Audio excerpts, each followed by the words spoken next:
দেখুন, আজকে আমি আপনাদেরকে বাইক দেবো, প্রেস ব্রিফিং করবো। সেটা 13 তারিখে যে মিটিং হওয়ার কথা ছিল, যে কার্যক্রমের কথা ছিল আস্তরল ময়দানে, সেটা সম্বন্ধে সেটা সীমিত একটা প্রেস ব্রিফিং। এবং গতকাল সন্ধ্যার সময় আমরা মন্ত্রীরা, এমএলএরা মুখ্যমন্ত্রীর হাউসে যাই, সিএম হাউসে যাই, ওনার সাথে আলাপ করি। ওনাকে আমরা অনুরোধ করেছি মন্ত্রী এমএলএর পক্ষ থেকে গতকাল সন্ধ্যাবেলা 13 তারিখে যে কার্যক্রমটা হওয়ার কথা ছিল আস্তর ময়দানে, সেটা প্রয়োজন নেই, সেটা না করাই ভালো। উনি আমাদের আবেদন রেখেছেন। আজ সকালবেলা আমরা পার্টির তরফ থেকে এবং এমএলএরা আমরা সবাই যাই আবার ওনার কাছে, আবার ওনাকে অনুরোধ করি আমরা, যেমন এই 13 তারিখে যে কার্যক্রমটা না হওয়ার প্রয়োজন নেই এখন।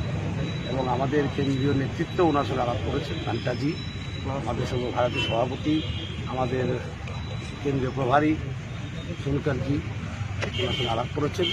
এবং আমাদের মাননীয় মুখ্যমন্ত্রী তিনি আমাদের আবেদন রেখেছেন, তিনি বলেছেন যে কখনো প্রয়োজন নেই, এটা আমরা বলেছি। এবং এই জন্য আমি বলতে চাই যে 13 তারিখে যে কার্যক্রম হওয়ার কথা ছিল আস্তর ময়দানে, সেটা এখন হবে না, করার দরকার নেই। এবং আমরা ধন্যবাদ জানাই মুখ্যমন্ত্রীদের, আমাদের আবেদন তিনি রেখেছেন, এই জন্য আমরা ধন্যবাদ জানাই। এতটুকু আজকে বলা যে 13 তারিখের কার্যক্রমের এখন প্রয়োজন নেই। স্যার, বিদ্রোহীদের কি বহিষ্কার করার কোনো সিদ্ধান্ত এই বিষয়ে আলোচনা হয়েছে? এই শব্দটা আমি বুঝি না, আসলে বিদ্রোহী শব্দটা সিপিএমের শব্দ। আমরা বিজেপিতে বিদ্রোহী আছে কিছু বলে মনে হয় না। সোনকারজি কালকে বলেছেন আপনাদেরকে, বড় পরিবার, সেখানে অনেক রকম ভিউজ থাকে, সবার ভিউ শোনা হয়, এতটুকু। এবং আজকেও তো দেখলাম বহু বিধায়ক এইখানে। দেখুন, আপনার ভুল করছেন জিনিসটা। This is not show of strength. Show of স্ট্রেংথের ব্যাপারই নাই বিজেপিতে। আমরা বিজেপিতে শো অফ স্ট্রেংথ করি না, ঠিক না? 13 তারিখের যে কার্যক্রম হবে সেটা হবে কি হবে না, মুখ্যমন্ত্রীকে আবেদন করার জন্য আমরা এসেছি। এটা কোনো শো অফ স্ট্রেংথের ব্যাপার না। বিজেপিতে এভাবে শো অফ স্ট্রেংথ হয় না।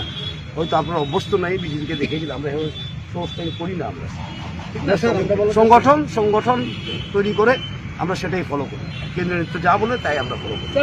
রবিবার যে স্টেট গেস্ট হাউসে বিপ্লব হটাও স্লোগান উঠেছিল, দল কি তাদের চিহ্নিত করতে পেরেছেন? দেখুন, এটা সংগঠনের ব্যাপার, সেটা এখানে রাস্তার দাঁড়িয়ে বলা যায় না। এবং আমাদের যে রাজ্য সভাপতি আছেন, যদি উনি বলতে চান এই বিষয়ে উনি বলবেন করে। স্যার, সিএম এর ঘোষণা কি সরকার কিংবা দলকে না জানিয়ে করেছিলেন ব্যক্তিগতভাবে?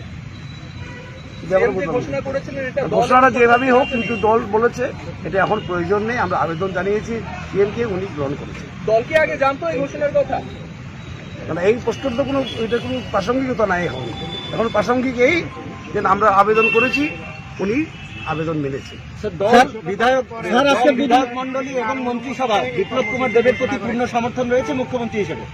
আমরা বলেছি এই মিটিংয়ের প্রয়োজন নেই, এখন কেন থাকবে না? থাকার প্রশ্ন। স্যার, আজকে দুদিনের মিটিংয়ে সুদীপ রায় বর্মন, আশিস সাহা